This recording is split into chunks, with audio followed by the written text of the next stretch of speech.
भगवान शिव की आराधना का महीना सावन आज से शुरू हो चुका है और यह शुरुआत सोमवार से ही हो रही है, जो बड़ा शुभ संयोग बना हुआ है। सावन के पहले सोमवार को लेकर भक्तों में जबरदस्त उत्साह देखा जा रहा है और इस बार पूजा अर्चना के लिए भक्तों की भारी भीड़ मंदिरों में उमड़ रही है। भक्त हर हर महादेव के नारों से मंदिर को गुंजायमान कर रहे हैं। वहीं उदयपुर में हर तरफ मंदिर में भारी भीड़ देखने को मिल रही है। उदयपुर से सटे लखावली गांव में हरे भरे जंगलों के बीच कुकड़ेश्वर महादेव मंदिर पर भी काफ़ी भक्त दर्शन के लिए उमड़ पड़े हैं। बताया जाता है कि इस मंदिर का शिवलिंग कैलाशपुरी स्थित एकलिंगी मंदिर के साथ का है। हालांकि यह अस्तित्व में 575 साल पहले महाराणा प्रताप के काल में ही आया था। इससे जुड़ी कई लोक मान्यताएं भी हैं जो इस शिवधाम की विशिष्टता को दर्शाती है। मंदिर के पुजारी मोहन गिरी ने बताया कि मुगलों से संघर्ष के दौरान महाराणा प्रताप ने लखावली गांव के इस जंगल में कुछ समय बिताया था। यहाँ एक कच्चा मंदिर था। इस दौरान प्रवास के दौरान महाराणा प्रताप यहाँ रात को विश्राम कर रहे थे। तभी एक मुगलों के भेदी और शत्रु इस ओर बढ़ने लगे। प्रताप इससे बेखबर थे और सहयोग से आधी रात को मुर्गे ने बाग दे दी, जिससे महाराणा प्रताप जग गए और उन्होंने खुद को सुरक्षित कर लिया। तब से इस मंदिर का नाम कुकड़ेश्वर महादेव मंदिर पड़ गया है। लखावली सरपंच मोहन डांगी ने बताया कि मंदिर के बगल में बड़ा नाला भी बहता है, जिसकी विशेषता है कि यह कितनी भी गर्मी हो यहाँ का पानी नहीं सूखता। श्रद्धालु इस पानी से भगवान भोलेनाथ को नित्य अभिषेक करवाते हैं। वहीं पास में एक कुंड भी बना हुआ है। बताएं, कब से आप यहाँ पर आ रहे हैं, क्या आस्था है यहाँ से जुड़ी हुई? दिनेश नाम मेरा, मैं वर्षों से आ रहा हूँ। जन्म छोटा था तो उससे मैं आ रहा हूँ और बहुत बड़ी आस्था है यहाँ की। जो भी मनोकामना मांग के उनकी पूरी होती है और बहुत अच्छा वातावरण है यहाँ। झरना पानी वगैरह हर टाइम, सर्दियों मस्त मौसम रहता है। यही है। कुकड़ेश्वर महादेव की जय। सावन का पवित्र महीना है और कुकड़ेश्वर महादेव के प्रथम सोमवार को हम दर्शन करने आए हैं यहाँ पे और कई भक्त अभी तक दर्शन करके चले गए। कहते हैं कि महाराणा प्रताप इन पहाड़ों में जब विचरण कर रहे थे तो यहाँ पे सोए हुए थे और यहाँ आसपास बहुत मुर्गे थे कुकड़, तो उन्होंने जब दुश्मनों के आने की आशंका हुई तो उन्होंने बाग लगाई।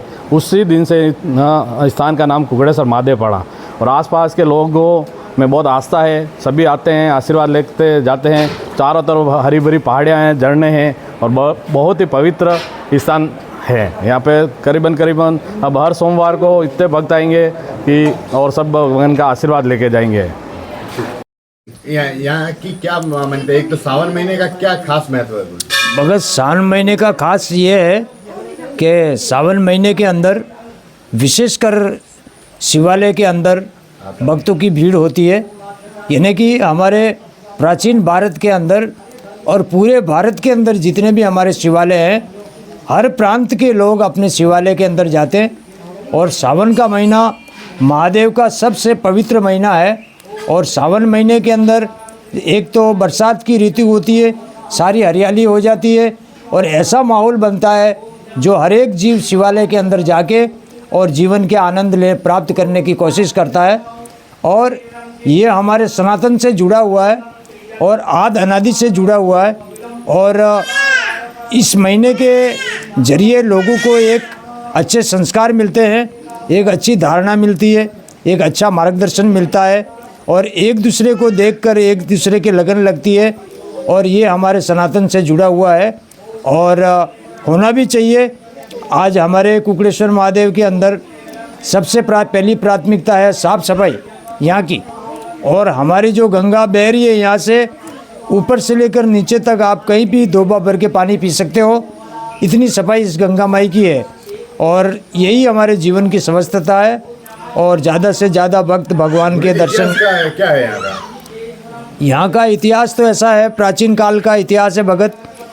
एकलिंगनाथ महाराज, भगवान एकलिंगनाथ स्वामी जो आराध्य देव हिंदुआ सूरज, जिनको हम मेवाड़नाथ कहते हैं, मेवाड़नाथ के पास में ये प्राचीन मंदिर है श्री कुकड़ेश्वर महादेव। और कुकड़ेश्वर महादेव के पास में श्री कुंडेश्वर महादेव का स्थान जुड़ा हुआ है। ये एक दूसरे से जुड़े हुए हैं और ये स्थान अनादिकाल से है इस धरती के ऊपर। लेकिन महाराणा प्रताप के समय से, जब हमारे मुगलों का जब युद्ध चल रहा था, उस समय में महाराणा प्रताप ने मायरा की गुफा, हल्दी घाटी, कुंडेश्वर महादेव, गौतमेश्वर महादेव होते हुए इस कुकड़ेश्वर महादेव के रास्ते पे महाराणा प्रताप जब निकल रहे थे तो यहाँ पे उन्होंने विश्राम किया।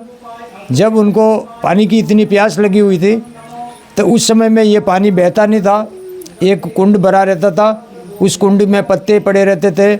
जब मुगलों के सैनिकों ने जब हमला किया था तो जब कुकड़े की ऐसी भांग हुई और महाराणा प्रताप जाग गए और उन्होंने उनसे रक्षा किया अपनी, और जय जयकार हुई।